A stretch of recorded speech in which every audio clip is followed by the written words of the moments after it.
Hello friends, this is Dr. Saikia. I am an expert in international affairs. I have been teaching political science and international relations for more than 1.5 decades. Let's discuss today what's happening in Hong Kong. Hong Kong crisis. Why is it happening? If we look at Hong Kong, on July 1st, 1997, Hong Kong came back to the regime of China from long colonial occupation of UK. That's United Kingdom. That's Britain. Right. And when Hong Kong came back or returned to China, much before that, in 1990, April, Chinese Parliament, that is National People's Congress of China, adopted a law called Basic Law to rule Hong Kong. And Hong Kong was named as Hong Kong Special Administrative Region, right? So, under this Basic Law, Hong Kong is supposed to be ruled by China. And since 1997, July 1st, this law has been implemented and Hong Kong has been under this law. And this Basic Law, as it is known, is also can be called as the mini constitution to run Hong Kong. And Hong Kong has been under China, and under this Basic Law, what's happening is that China is not going to intervene in the system that is prevailing in Hong Kong, right, much before its return to the mainland. That's the capitalist system, right? And this Basic Law says very clearly that this law will continue up till 2047, 1997 to 2047. It's 50 years. That means 50 years, Hong Kong will be as it is. China will not intervene. Under this law, Hong Kong and Hong Kongers will have a high autonomy, freedom, democracy, and everything. The way it used to have, its people used to enjoy rights and liberties under Britain. Under the colonial regime of UK.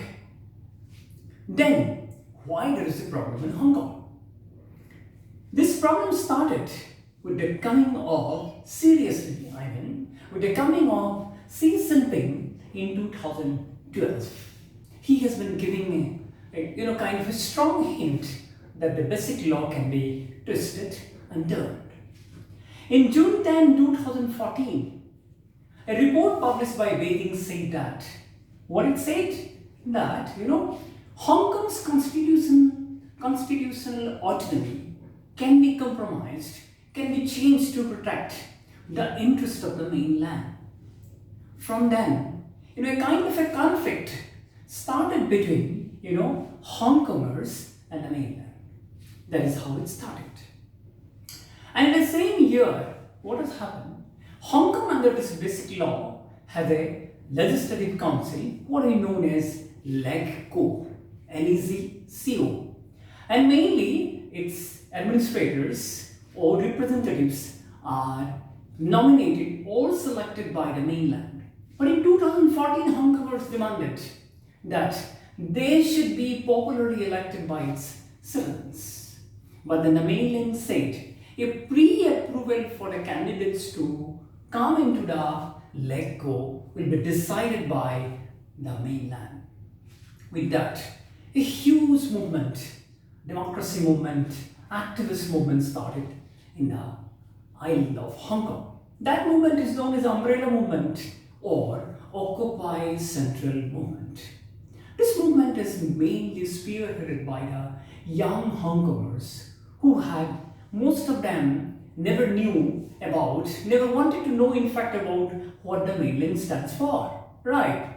And what has happened is that the movement is called Umbrella Movement because the protesters in this movement used to carry, umbrellas, particularly yellow umbrellas, to protect tear gas attacks from the security personnel. And this movement continued and continued, right? Because China did not agree to what the Hong Kongers demanded. And then in 2019, another blow came from the mainland. And that was a law, very serious law. Under that, what China wanted is that people, those who are committing crimes in Hong Kong, will be taken to the mainland, will be tried there. And this law, after a long protest movement, was, withdrawn by the Lekko chief, Carrie Lam, definitely under the, guidance of the mainland, because the protesters were not leaving, they were not, withdrawing. So finally that law was withdrawn. And today, the last, the irritant that exists between, China and Hong Kong is what? As the 1st July is the anniversary of, Hong Kong's handing over to China. Before this 1st July, right, in this 2020, on the 30th June, China had passed a security law. Under this law, they are going to try people, those who are trying to dissent, those who are trying to destroy government property, right? Those who are trying to create a kind of a sense of separatism, right? So that law was passed. And the specialty of the law is that has bypassed the Hong Kong-based Lekko. Now, they do not need Chinese parliament, that is NPC or Beijing, does not need the permission of Lekko to try all these troublemakers. But in the meantime, the Hong Kong chief, Carrie Lam, that lady says that only this law will be applicable or will be implemented for the troublemakers. The ordinary Hong Kongers do not need to be scared about it. But despite having a kind of a crisis created by coronavirus pandemic, Hong Kongers are on the road to protest against this law.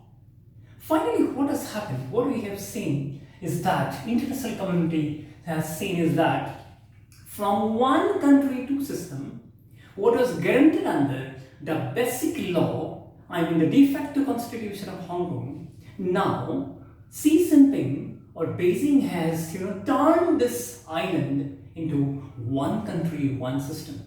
It's very tragic. Meanwhile, what has happened is that Britain and kind of countries like Australia, they are offering citizenship to Hong Kongers, those who have overseas nationality, right? They have been giving, offering citizenship. They are considering that, some of the Hong Kongers can be given citizenship. But meanwhile, at the same time, Beijing is protesting. Beijing is saying that there are citizens, you cannot give this. Don't interfere in our business. What is going to happen next is something going to be very, very interesting. Hong Kong will not remain Hong Kong as the young Hong Kongers feel. If these kind of laws are being passed, right? So it's a very tricky situation for the Hong Kong, right? For the island, which is supposed to be one of the biggest business centers of the world, now turning to be one of Asia's boiling point. So friends, this is how Hong Kong's crisis is going on. Let's wait and watch what happens next. I will be bringing you these kind of, very, very current topics to all of you. So keep watching my videos, keep giving me feedback, right? My email ID is drmakhanSaikia@gmail.com. That's Dr. Makhan Saikia @gmail.com. Keep watching my videos, keep giving me feedback. Thank you. Have a nice day.